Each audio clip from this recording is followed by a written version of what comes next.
Matapos ma-ospital dahil sa diverticulitis noong nakaraang linggo, tatlong magkakasunod na event ang diniluhan ni Pangulong Bongbong Marcos sa loob ng Palasyo ng Malacanang kahapon.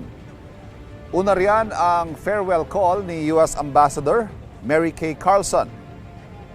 Pangalawa naman, diniluhan ng Pangulo ang pagtanggap niya ng report ng Second Congressional Commission on Education tungkol sa estado ng edukasyon sa Pilipinas.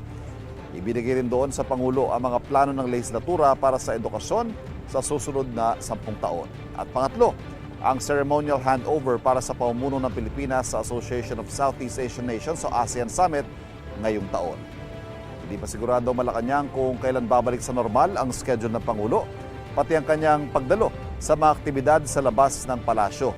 Pero ang pagtitiyak ng Pangulo, maayos na ang kanyang kalagayan.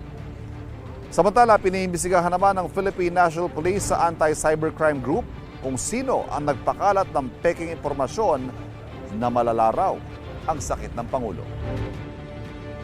Kapuso, huwag magpapahuli sa latest news and updates. Mag-iuna ka sa balita at mag-subscribe sa YouTube channel ng GMA Integrated News.